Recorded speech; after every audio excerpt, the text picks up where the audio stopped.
I'm going to cough a lot, so I'm not going to talk a lot. Somebody pray for us, open us up this morning.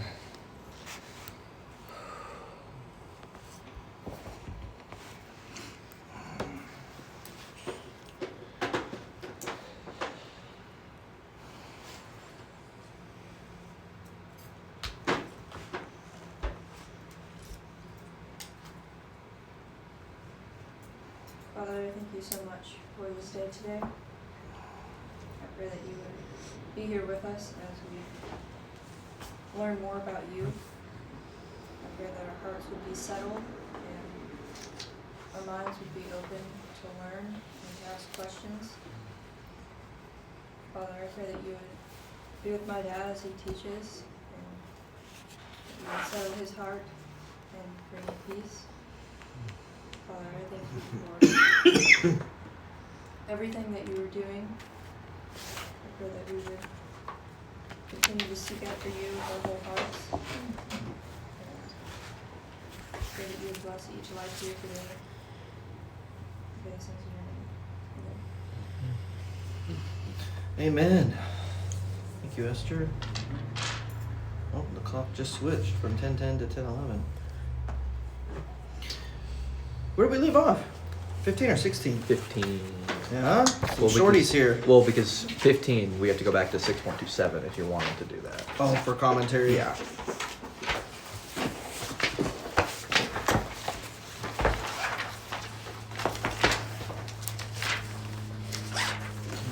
Whoops.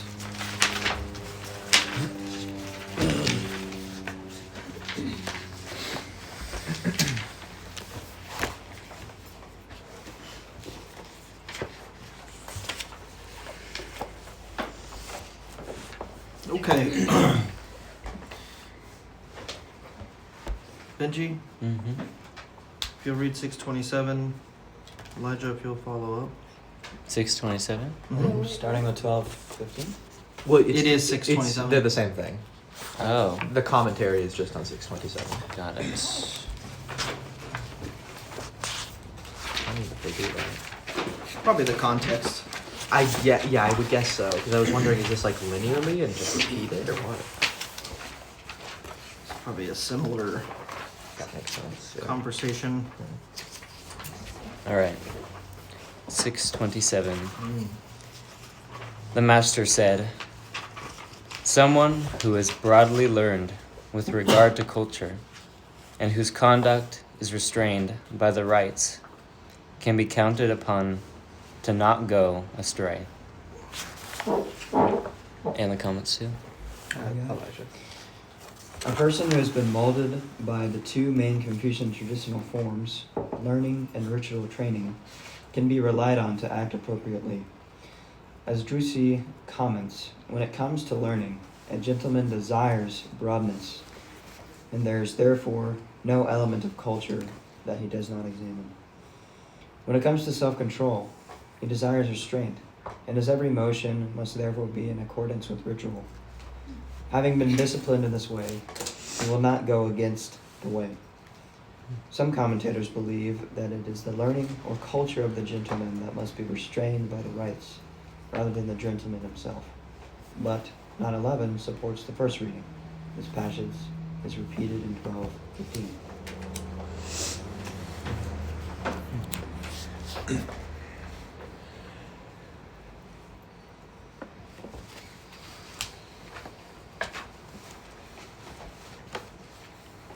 No, if you don't mind leading the discussion. Oh, okay.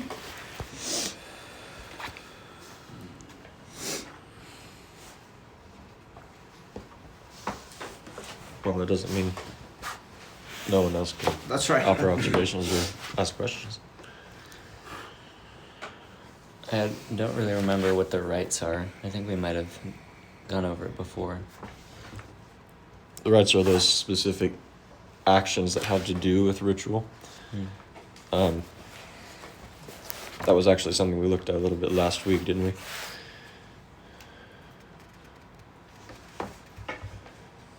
Or maybe it was a week before that when we were talking about what is really meant by ritual. I mean, they in Confucius' time, there were actually texts that outlined what was, for all intents and purposes, a code of conduct. So basically the way that a gentleman was meant to carry himself in life, generally speaking, in his relationships and specific relationships, in specific circumstances, even outlining what it looked like to participate in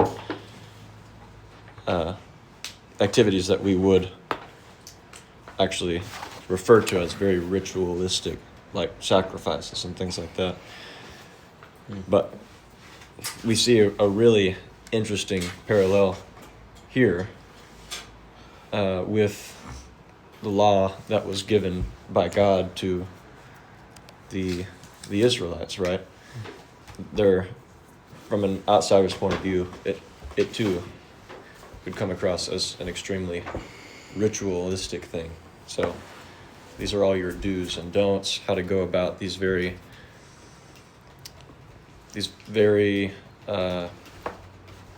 religious activities like sacrifices and a host of other things. But beyond those carrying a very profound meaning as to it's beyond the symbolism of what a participant in, say, the sacrifices represented. But even in that, there was an intent to express the heart behind the law, and what we might look at here as the real intent behind rites, ritual. It was never ultimately intended to be something that you abide by for its own sake. There was something that it always pointed towards. There's something that it always led to. I think it could be helpful if it was in my class to refer back to that lesson I had on rules. Do you guys recall some of the things that we discussed then? Mm-hmm. The difference between, how was it put? I'm trying to remember the words I used in my own class now. It was the difference between rules as limiting, yeah, indicative, and rules as indicative of something, right? So it absolutely, I think our first impression of rules is that it begins for us as something that limits and confines and offers borders for the way that we go about a thing. So we approach it in a very dualistic way, which means it's kind of like black and white. You do these things and you don't do these things, right? So you could, that same way of looking at it could also be called a very ritualistic way of looking at it. These are the things that you do if you are walking according to ritual. But the other way of looking at it does not disregard the do's and don'ts, but it looks deeper into them. It sees like where they are coming from, why they were given, unto what end they were given, or you might say what they're pointing towards, what they're seeking to develop, what they're meant to produce. That's exploring the heart behind the given law or the written rites. And when that is done, and this is, I think, another picture I gave in trying to explain this, it's like the difference between fences set up for sheep and the goad of a shepherd, which directs the sheep and leads the sheep, protects the sheep, and also disciplines the sheep. And the real difference we see behind those two objects, if you will, is one kind of just sits there, acts as a border, a limiting device, while the other is one held by a person, a living person. And I think that is the most productive and really the best way to look at why a law is given. It's meant to reveal something. It's meant to produce something. So, narrowing back in on the rites here, on ritual, this is in many ways the same purpose, I think, that Confucius had in more or less reviving a system of rites or of rules that had been practiced since the very beginning of that dynasty. And I think this has been explained before, but let me put you or let me give you the historical context for Confucius's time and what he was really intending to do. The dynasty of that time was the Zhao dynasty, okay? And it had been around for some centuries. But up to that point in Confucius's time, the culture of that dynasty had pretty much fallen into disarray, and it was at that point kind of a fractured group of kingdoms that were constantly at war with one another, when in the beginning of that dynasty it was unified under one king, one emperor. And those first emperors like King Wen, King Wu, as they were known, were, I think it was King Wu, the son of King Wen, I could be getting these mixed up, so I apologize if I am, who was known as the cultured king. So they weren't just good and righteous rulers, they were ones that were very, very conscious of and intentional about the culture of their kingdom. And so a lot of the ancient wisdom as to how to go about living in a culturally conscious way as a ruler or even as a commoner, that was a thing present and active in the beginning of this dynasty. But over time, those things kind of deteriorated, and then you got a fractured kingdom, and I guess it was maybe some decades or maybe a century before Confucius' time that the emperor was at last assassinated by rebellious nobles. And during Confucius' time, there was an emperor, but he was just basically emperor by name. He had no power, and there was no real unity in the kingdom. Now, interestingly, Confucius's purpose was not to necessarily reunify the empire of China. It was to restore, and this is an interesting way to put it because we use this phrase often as well. His purpose, his calling, if you will, was to restore an ancient way. He wanted to bring back, he considered himself to have inherited that ancient culture, that way, that ritual, and he wanted to make it available once more in the way it should be received and practiced. And more than that, it was a wisdom that had before been reserved only for kings, but he wanted to make it available to everyone who was willing to walk in it, to become refined, culturally refined as a gentleman. And this is one of the more intriguing parts to me about Confucius' life. He pretty much failed. He went from state to state.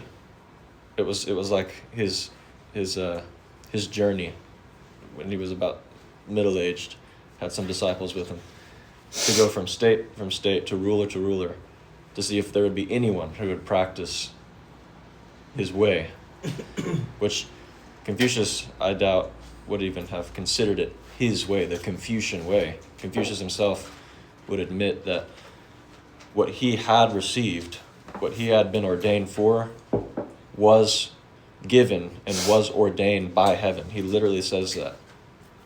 It's somewhere in the Analects. I would reference it right now if I knew exactly where it was. But no ruler ever was or even really remained interested in what Confucius was trying to impart. But it was the common people that did show interest, that he did gain a following from. And even though when Confucius had eventually passed away, there were only so many disciples that he had at that time, obviously his thought went on to be probably the most widespread and influential that any philosophy, if I can stoop so low as to call it that, has ever had on any group of people in that extended of a period of time. I'm not really trying to offer too many comparisons, but I don't think that there's anyone who has had such a great and lasting influence on a people than Confucius had. And that's not really it's not my intent to promote him by saying that necessarily, but his thought is very, very influential, very respected. The crazy part about it is how long it has been, because this was 600s, 500s BC. That's some pretty ancient stuff. Anyways, I went a little off there, but I wanted you guys to be refreshed on what's actually going on during Confucius' time, what he was actually trying to do, and hopefully that gives you a more complete, a more balanced understanding of what we're actually looking at when we talk about ritual. Now, do you guys have any questions about ritual specifically, or anything discussed so far? Because I do think ritual is not an easy thing to understand, especially with our Western biases and things like that.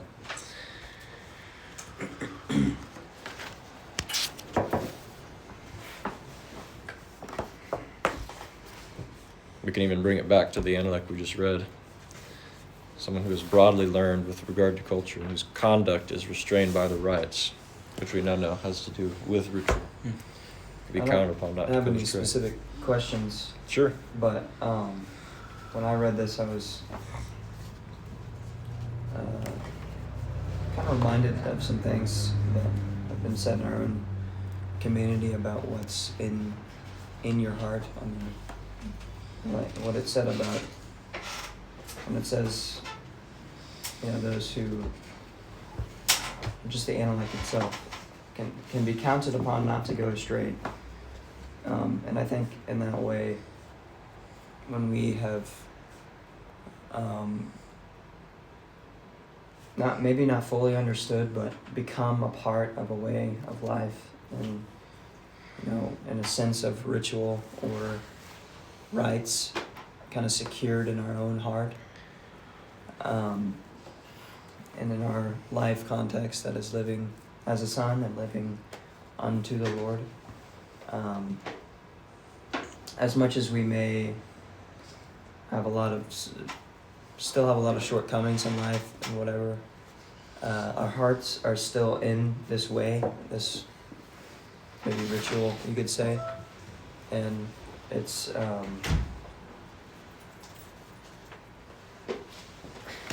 we can at that if we are secured enough in that culture and way of life we live in, we can be counted on not to go astray. And that's just kind of what I was thinking about. But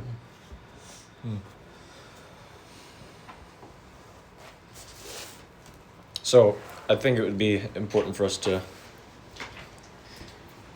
address ritual as something that we're not just objectifying. So this is a thing that a bunch of ancient Chinese people did. But bringing it home a little bit and looking at what the application of this concept may look like in our lives. Are we wanting to all get a copy of the record of ritual and learn it by heart so that we can consider ourselves Confucian gentlemen? Obviously not. There's something a little deeper, and I think much more in line with the way that the Lord has been showing us what it means to live together and function together as a community and as His people, that we can glean from this text. This is not just something we happen to chance upon. I think it's good for us to every once in a while reinstate the reason that we go over this text together. It's not simply because it has appealed to us. I think there are at least some of us who do find it very intriguing and interesting and enjoyable. But there is something unique that the Lord Himself has revealed about some of this thought, and there is, I think, a lot of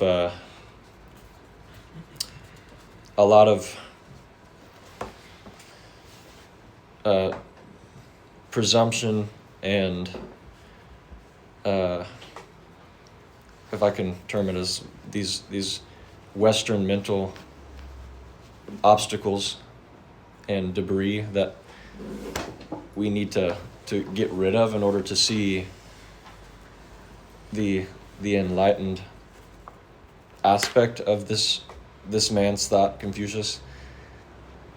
And that is actually part of the reason I think there's real benefit in going through this text, is because beyond just what it offers in terms of the wisdom shared in it, there's much that we have to do in order to even appreciate it. That is, getting rid of certain ways of going about things, like what it means to build a culture, what it means to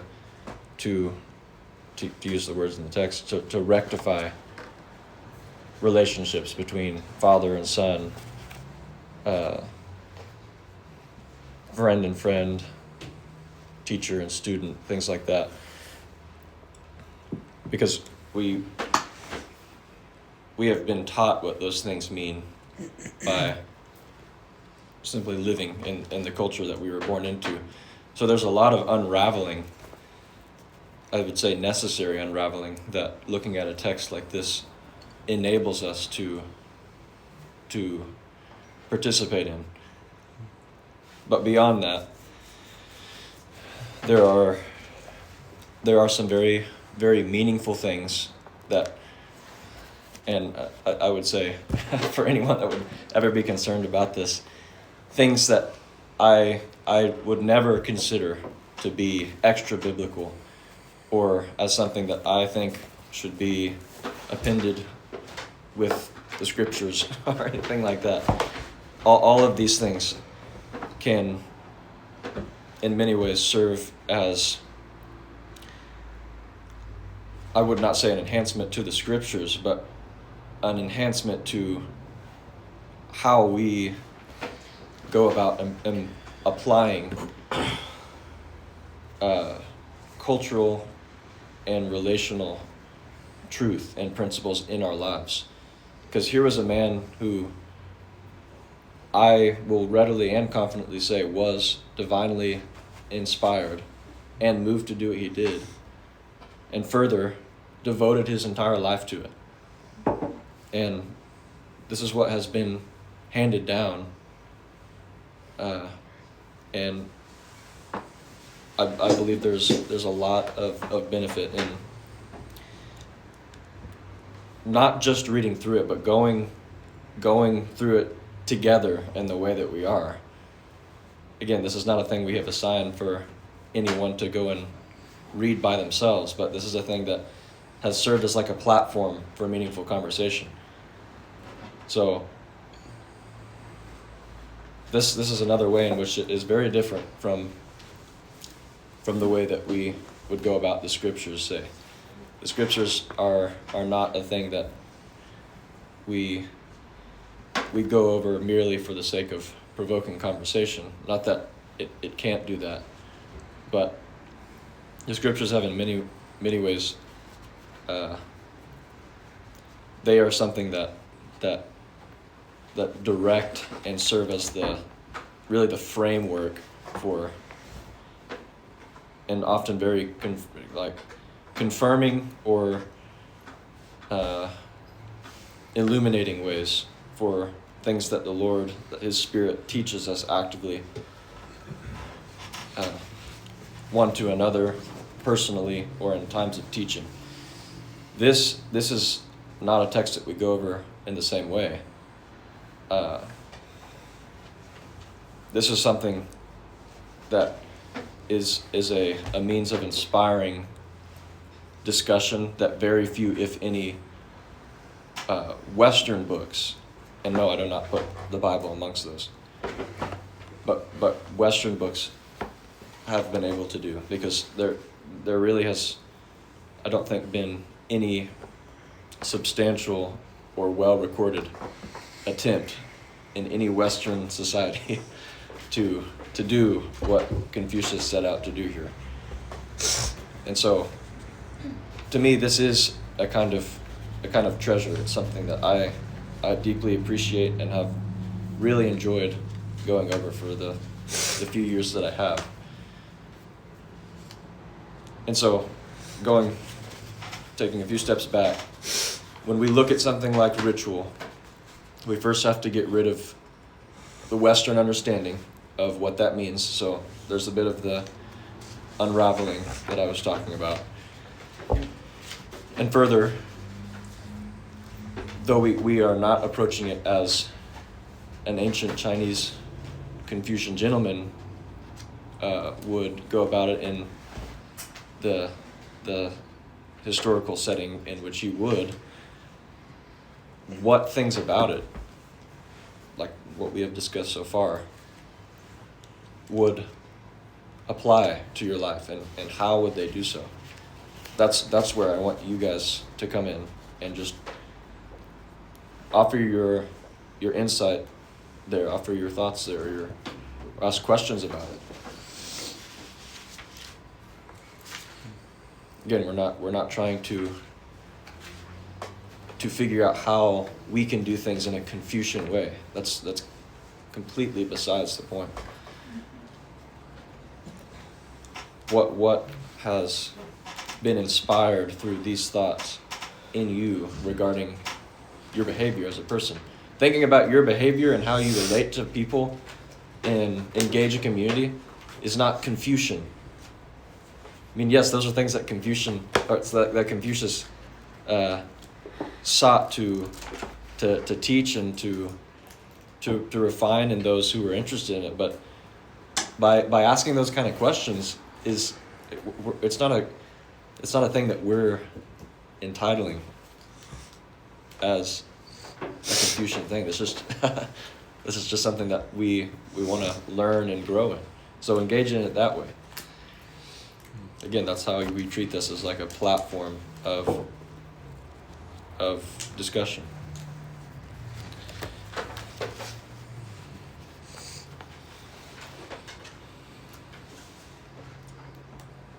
So what I'm saying making sense to everybody? Yep.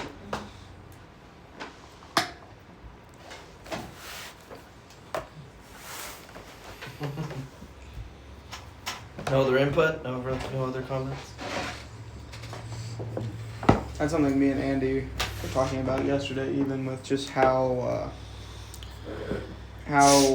thankful we are for this time, just because of how practical it is and how real it is, and how, even though it's it's a pretty old book, it's just still so applicable.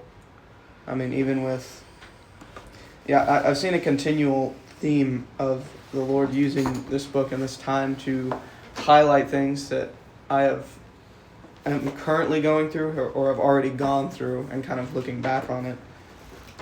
And even last week when us talking about ritual was very very timely, in the way that we carry ourselves in daily life and the way that we interact with relationships. We were even talking about that last night in our meeting. And I was even looking back in notes for cultivation, stuff in Emmanuel's class that we have gone through, and what you want to cultivate through how you interact with others, how you want to be seen, and basically what this book talks about with being a gentleman and really being a genuine person. And so a lot of that has been very insightful and meaningful to me. I don't know if I necessarily have a list where like this is what I learned and this is how I applied it. Sure. But I think that there are things that I am learning from this time that are affecting my life in ways that I can see and even ways that I can't. But I think, as what we mentioned about earlier, the more that you invest into a time like this through making connections and spending your personal time to look at things, the more you'll get out of it. And I think that even you looking through the book yourself and going through that has been, obviously, you've gotten a lot out of it. But yeah, Andy, I don't know if you had any comments on that. Yeah, when you just said that, I was just thinking about, we were kind of like saying that we really appreciate the Analects because of how easy it is to connect to the thoughts that are coming out of our, that are being brought up and stuff like that. But definitely, if you tried to explain that to somebody else in the world, they're like, you're learning Chinese stuff in your Christian school time, you just see their imagination start running wild, thinking that we're all becoming a bunch of little Chinese, bowing down to ancient Chinese gods or doing, I don't know, just whatever somebody's gonna think, that it's almost like, you have to realize that, like you were just saying, no, it's what's being brought out of us, it's what's being fostered in us through the study of what Confucius gave his life for, away. Yeah.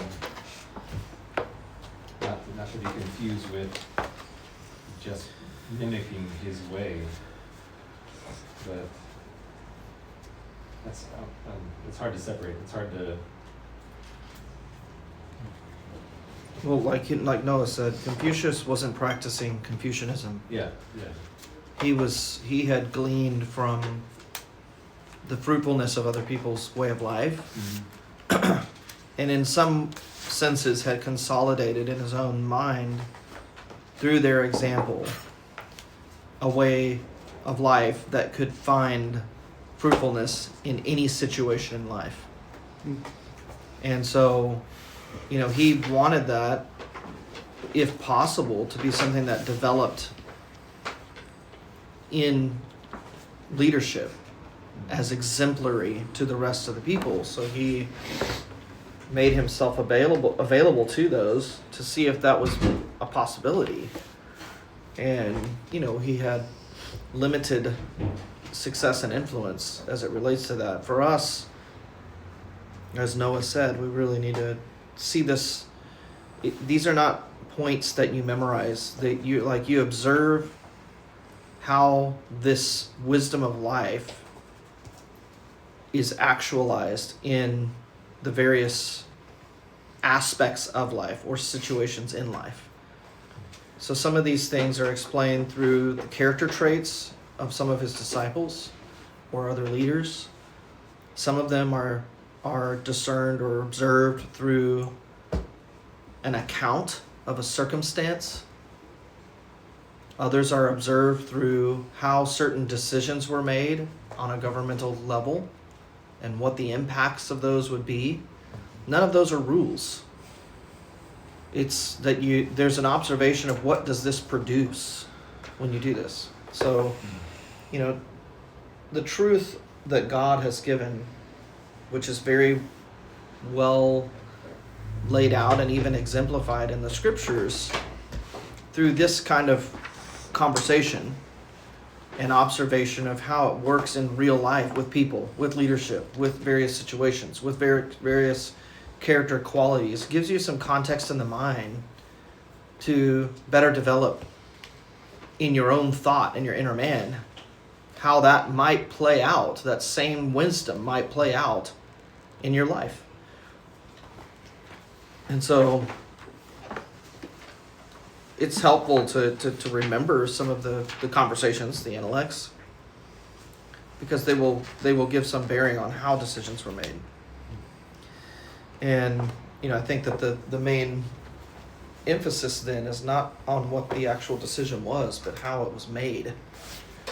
What kind of thought and character and perspective was given over to, what counsel was applied in this situation or life, or for that characteristic of person, or in this placement of leadership, or in this season of whatever it may be, in an empire.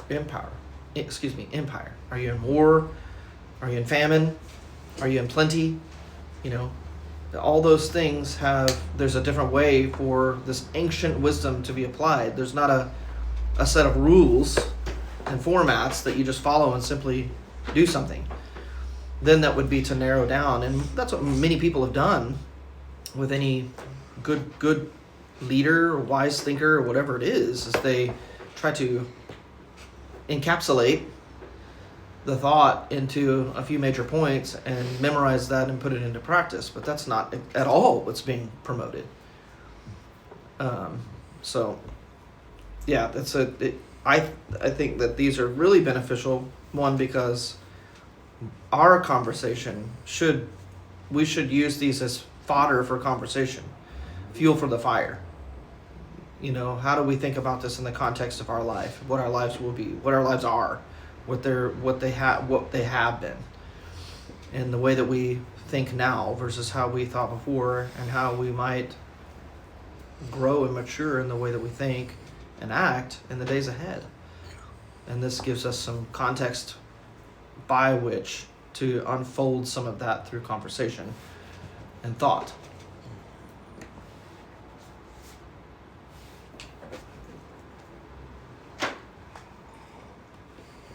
Let's look at 12:16. The master said, "A gentleman helps others to realize their good qualities rather than their bad. A petty person does the opposite." This is probably a proverbial saying. The Guliang commentary says, of reading the Annals, they help people to realize their good qualities rather than their bad. As Day's record observes of the gentleman, since the gentleman is himself excellent, he takes joy in the excellence of others. Since he himself is able, he takes joy in the ability of others. The gentleman does not discuss other people's faults, but rather helps them to realize their good qualities.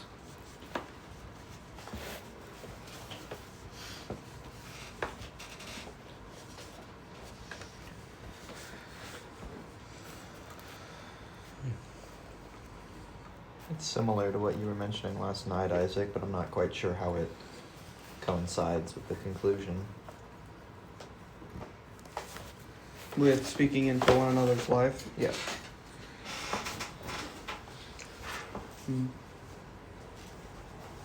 I think we came to a different conclusion than this had. I can talk. I can give the lowdown unless you want to. Go ahead. It just feels weird because of the conversation you and Andy had. But last night in our young men's meeting, I think Isaac was mentioning, like, if you are imparted by God that someone is walking in the wrong way, right, or doing something wrong or pursuing a wrong path, whatever, Mhm. how would you point that out to them, you know? And I think that, you know, there's obviously the context of what is your relationship with the person, how do they receive things from you, things like that. But I think that something we landed on, because it reminded us a lot of what Emmanuel had done in the past, was that when you notice something that you feel God wants imparted on another person, while it may be God compelling you to share that with them, it is not your job to convince them to change. That has to be God. But it still is that. So I suppose it is less, I guess in this sense, it's not necessarily saying if it is imparted on you that someone is walking in the wrong way, but more of just you noticing the faults within others and not just pointing those out willy-nilly, which I would imagine is true. I don't know. I saw the similarities there, but I'm not quite sure on how those relate. Mhm.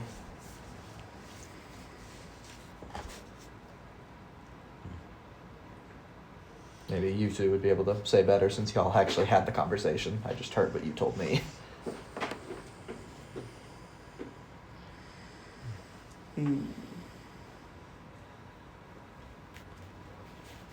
Yeah, I don't know if you're able. Oh, go ahead.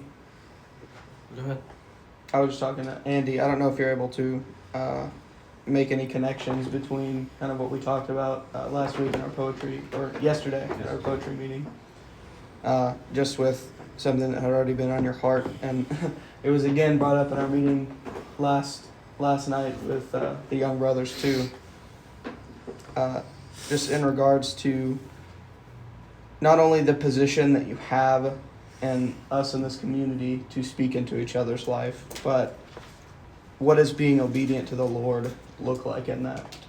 I was actually just now reminded of an example that you had brought up, or not, maybe not an example, but something you had said where it's like, if you notice a fault in someone, you know, you kind of use the example of a sibling with their father. You know, you bring that to the Lord, and whether or not the Lord asks you to deal with it or not, or says, you know, I got this, don't worry about it, that is how you would move forward in that. And so I think you said, like, you know, I brought it to the Father. That is what I do. That is the part that I play in this. And if he asks that I bring this to that person, or if he says I'm going to deal with it a different way, that's up to him. Mm-hmm. It's true.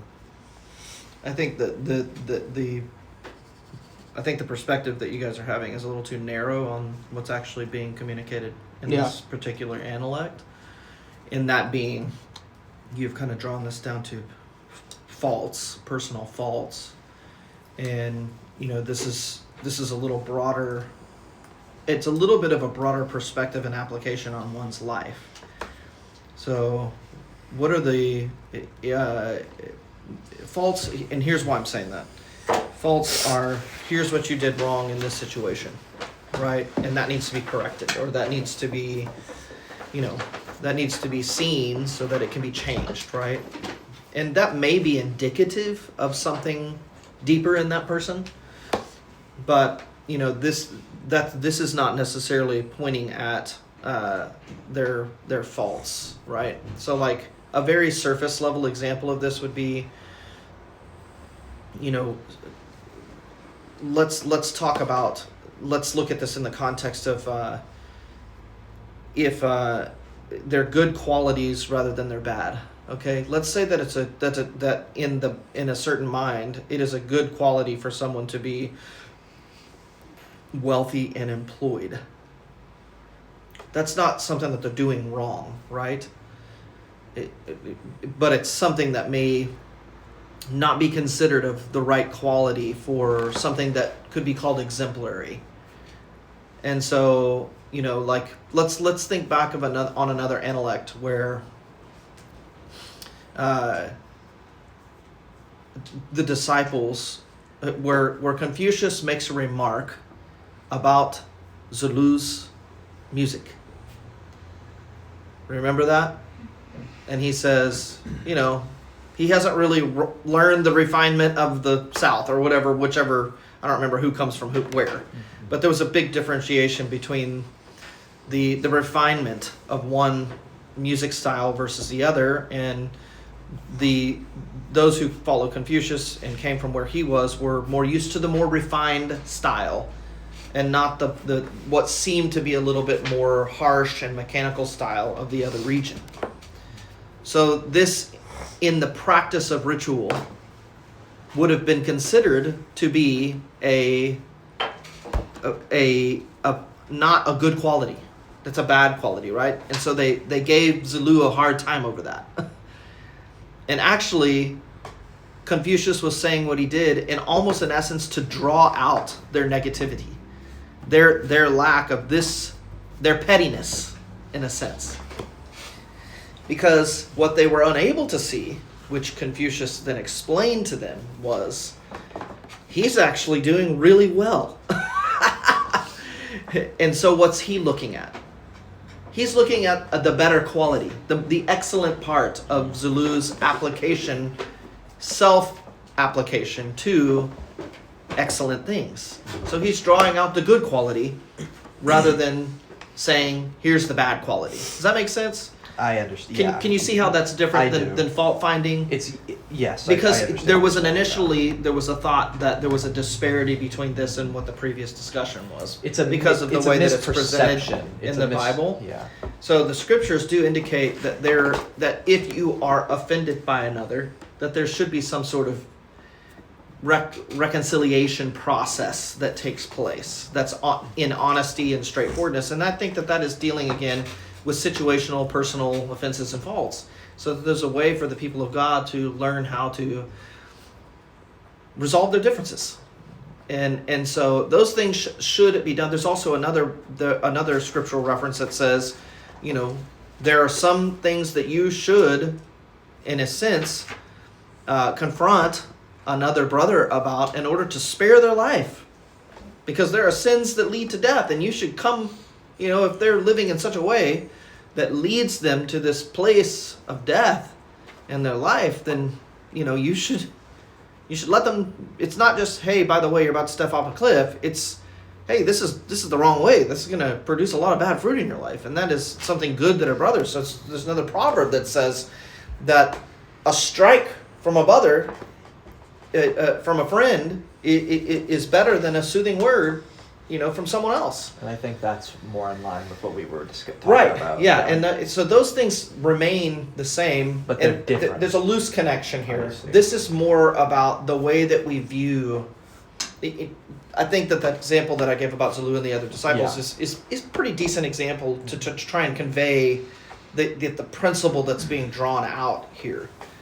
So like if you focus literally on the petty things, like things that can be changed in a person. So someone is selfish or self-centered or whatever that is.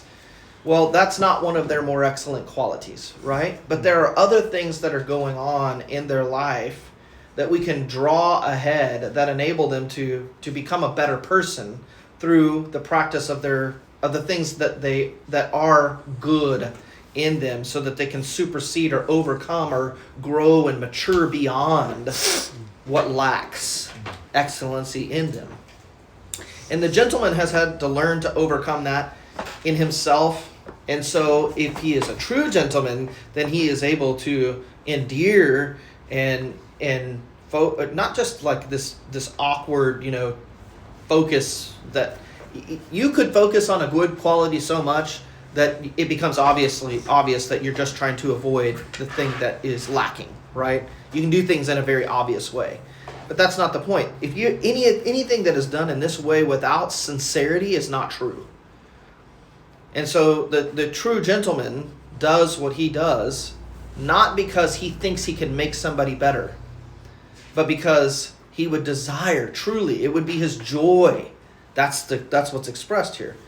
It would be his joy to see excellency put into practice, put into play. That's what he likes. He's not trying to fix that person. He just wants to see people walk in that type of excellency. So it says, that's the last line there. Since the gentleman is himself excellent, he takes joy in the excellence of others. See, that's not typical.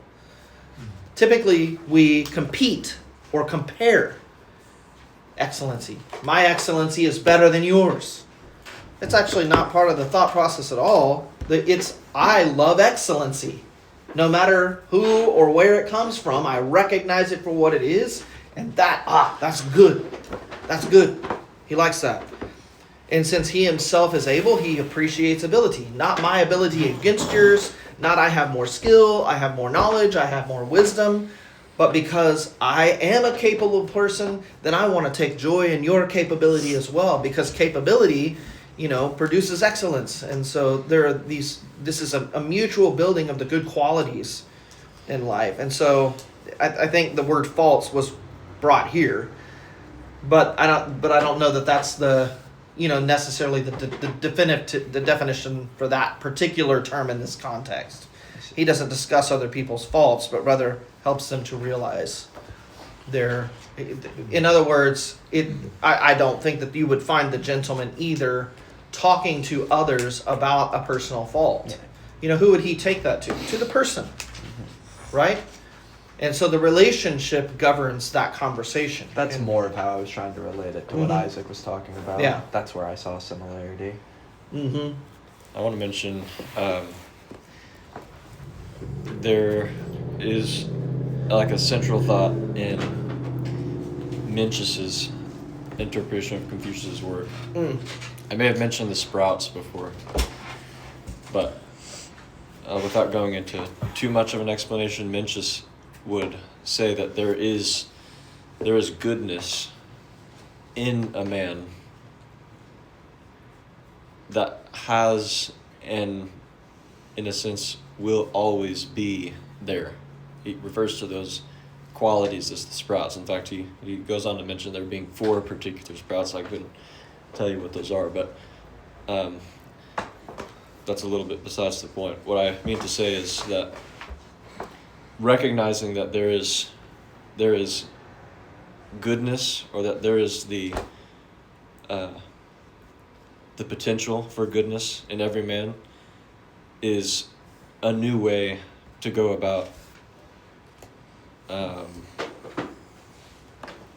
relating to them, and also offering rebuke or encouragement regarding their qualities, be they good or bad. In this context, we can see that something like 12:16, where it says a gentleman helps others to realize their good qualities, does not simply take the form of encouraging what is already clear as good in them, but having an awareness that there is that potential, there is maybe that one strand of goodness, of decency, whatever it is, in a man, then the direct encouragement of, or taking hold of that strand, may not look like you are such a good this, or you're such a patient person, you're such a loving person. Maybe it can take the form of admonishment. Maybe it can take the form of being led to confront Elijah or approach Elijah about the aspiration to be a race car driver. Does doing so come from a place of Elijah is such a impetuous guy, I need to put him in his place, or Elijah has a calling on his life from the Lord and something that is far beyond race car driving? I see that in him, I cherish that in him, therefore I'm going to, through the Lord's unction, through that move and encouragement, I'm gonna talk to him about it. The interesting thing is that on the outside, a gentleman and a petty person, if you're not discerning, can look like the same person. But the gentleman is doing it for the sake of bringing forth the good. What kind of heart do they have? Yeah, for the person. Does one realize, or does one recognize the good in a person and will go the lengths to help that person to realize those qualities in themselves? Or does one only recognize the faults in the person and are going to go after the person based off of those faults? The faults being the only thing they can or want to see. That will definitely have different results. And I think that while there are cases in which the interaction may look like the same thing, whether it's the gentleman rebuking or the petty person rebuking, but while it does take discernment to see that, I don't think it takes too much discernment, because really you will see, if you listen for long enough, which one is coming from a place of love and which one is coming from a place of unneeded criticism. That'll also be evident in the response from the person Yeah. that's being pointed out in. Yep. But you know what the gentleman does as the person being rebuked? They can learn from both the gentleman and a petty person. Even if the petty person is pointing out their faults, they were, oh, you're a petty person, shut up. They can still learn. Yeah. I think of David. I don't remember where he was going or who it was that was cursing him. Shimei. Yeah. He was fleeing from Absalom, his son, when Yep. he took over the kingdom. What David's men wanted to go and kill the man that was cursing David, but he's like, no, that man has been sent by God. Let him curse. David learned something from it. Is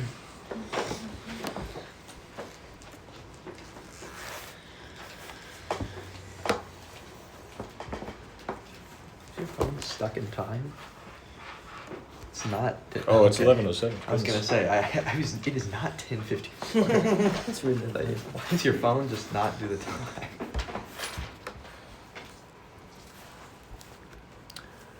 Well, I think that we'll probably have to finish there, because if we I don't know. jump into another one, then we will be way over time. Stumble off what it is really. Kayla, would you mind closing us in prayer?